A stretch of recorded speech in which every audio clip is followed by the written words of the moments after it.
Guys, Real Housewives of Salt Lake City finale. So Jen, I'm gonna go in different order because I'm just gonna touch the highlights. So this episode was basically the Lisa Barlow like VIDA relaunch party and Meredith Marks kind of relaunch for her jewelry line. Which they didn't feature a lot of jewelry, but they had those silk suits that look good. I don't know if that's part of Brooks Marks like new line, but it was weird that it was about her jewelry, but I saw more of the like silk suit outfits, which were beautiful, I thought. So Jen is downsizing finally. The movers want $10,000 to move. Like, what the fuck? But I guess if you have a 9,000 square foot house, that could happen. But yeah, I was like, that's a lot of money. Like, give me half of that, maybe. But 10,000. So Jen is like, yeah, we're going to try to move things ourselves, basically.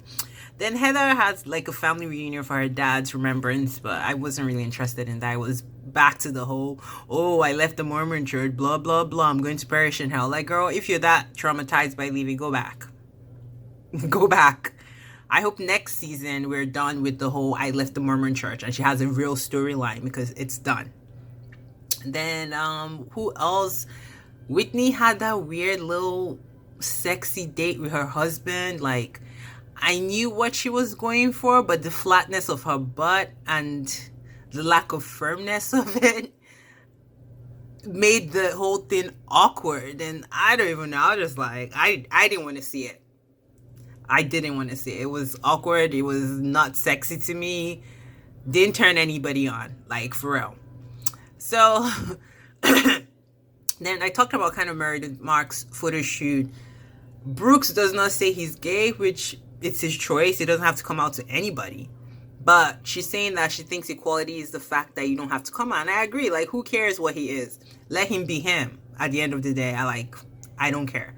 I don't think it's really a strong storyline. So next season, she needs to drop that because Jen didn't talk about her son this season. So we're over it. Season 3, come with fresh new storylines. Put everybody's relationship on blast like you did in the end of this episode. So let's go to the party. So the party starts. Whitney has started drinking. Whitney seems to get through the days with alcohol, which is a sign of you not quite being happy in yourself. If you have to be altered to have fun or to go through life, it means there's something missing. But we'll see if they address it during the reunion. I'd be curious to see. So she's at the party. She's already like 3 shots in, already slurring her words. Mary Crosby is like, I could smell tequila on you. Like, girl, are you sure you want to have this conversation? But she apologizes for insinuating Mary's church was a cult because she really had no data. She was just being hateful. But then she's like, because you were mean to me. Like, girl, you chased Mary this whole season. Mary did not check for you. But you wanted to chase her. You wanted a storyline. You wanted some beef. And now you're looking and you're knowing that, well, people are probably going to come for me. Let me go ahead and apologize. It was fake. Mary saw through it. But the interesting part was Jenny, like, from nowhere, started adding her 2 cents because Mary ignored her. Like, Mary has told you she doesn't like you. What else can she tell you to let you know she's not going to acknowledge your presence or your existence? Which is well within her right. But this shows Jenny's true colors.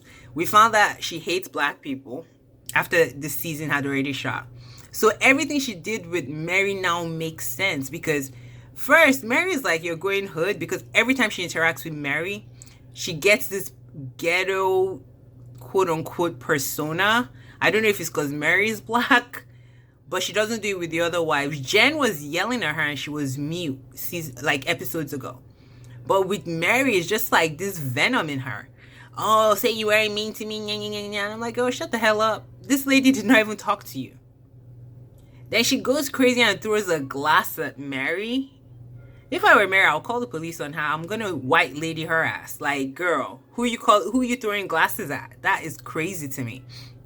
But Mary just exits stage left. She's like, I can't. This is too much. Like, get out of here with this. And no one really supports Mary except I think Jen maybe said something like, girl, why are you throwing glasses and things like that. But nobody really supports Jen. Even Lisa is like laughing about it. She's like, well, just don't touch the bottles. But basically, I don't care what you did to Mary. Then they go and they're having this fake kumbaya, knowing fully well they don't like each other. Then Lisa is there trying to make things better, even though she said all that crap about Meredith. But she didn't know the mic cut her, you know. So Yeah, the reunion is gonna be interesting. So they now start talking, and Jen is like basically still begging for Meredith's friendship. Like, girl, move on. She doesn't want to be your friend. Let that shit go. It's okay. You could have other friends or your paid employees to be your friends. Like, let it go. Then Jen on cue starts talking about Meredith's personal life and how she slept with the whole Upper East Side. And Meredith's like, okay, me and Seth dated other people. There's no secret. We're together now. Our relationship is good. And while she's walking away, she's like, I'm going to expose a whole lot of people because I have some skeletons, or they have skeletons in their closet I didn't want us to know. So it's interesting to see if she does expose them. I think Lisa might be at risk. I think Jen Shah might be at risk. But the episode gave what it was supposed to give, but it wasn't that exciting. Just the last like few minutes, like 10-15 minutes were like interesting. I'm gonna miss Mary Cosby because she was the highlight of my life with this show. Next season, I wonder what it will be like because I'm like, Mary, say what you will about her. She was a comedic relief. She stood 10 toes down. She was never shaking. She said what she meant and meant what she said. Did she have some lapses in her memory on things she had said in the past? Probably. But you knew where you stood with Mary. She never was fake.